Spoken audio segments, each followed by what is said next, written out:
প্রিয় দর্শক আসসালামু আলাইকুম। আপনারা দেখছেন পসা টিভির সংবাদ উপস্থাপন করছি পসা টিভির সিইও শাকিল আহমেদ।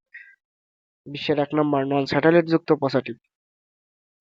শুনছিলেন সংবাদ শিরোনাম, এখন বিস্তারিত। পালিয়ে গিয়ে করতেছে দলীয় সব কার্যক্রম।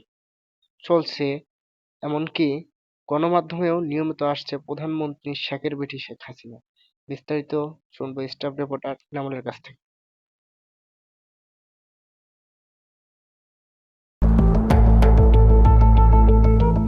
গৃহবন্দী নয় বরং রাষ্ট্রীয় অতিথির মতো মর্যাদা নিয়ে দিল্লিতে দিন কাটাচ্ছেন পলাতক আওয়ামী লীগ নেত্রী শেখ হাসিনা। পাচ্ছেন ভারতের স্বরাষ্ট্রমন্ত্রী পদমর্যাদার ভিভিআইপিদের জন্য নির্ধারিত Z++ ক্যাটাগরির নিরাপত্তা।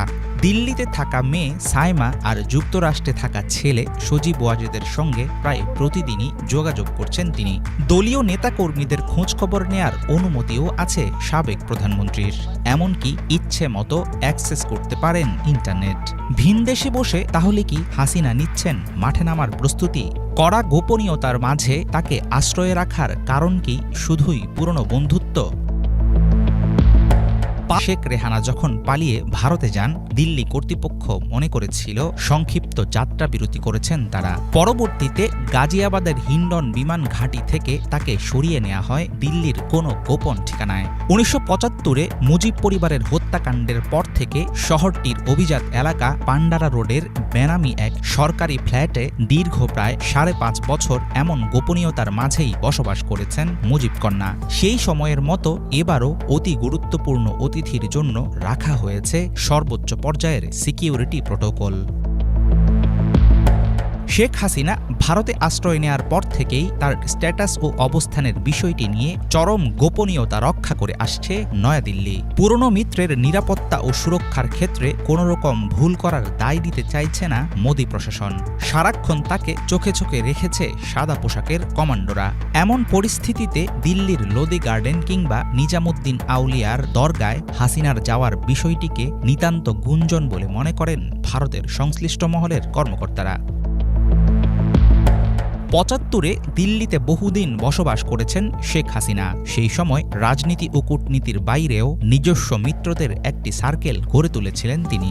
পুরনো পরিচিত এসব ঘনিষ্ঠজনদের অনেকেই এর মধ্যে হাসিনার সঙ্গে সামনাসামনি দেখা করার সুযোগ পেয়েছেন বলে জানিয়েছে বার্তা সংস্থা বিবিসি।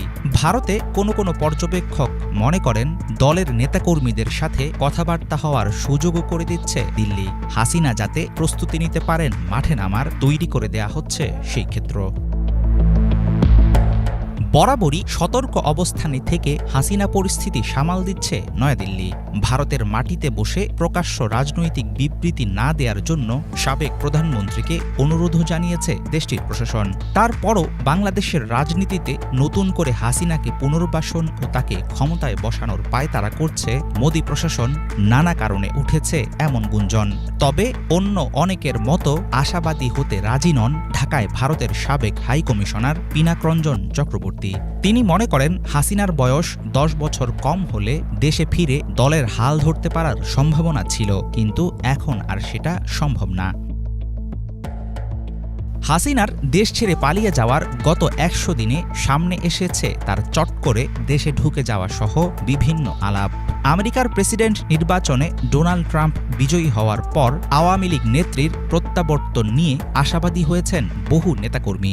দিল্লির একজন শীর্ষস্থানীয় কর্মকর্তার বরাত দিয়ে বিবিসি জানায়, বাংলাদেশের রাজনীতির মাঠ এখনও গরম, তাই লুজ বলের মতো সুযোগের অপেক্ষায় আছে নয়াদিল্লি।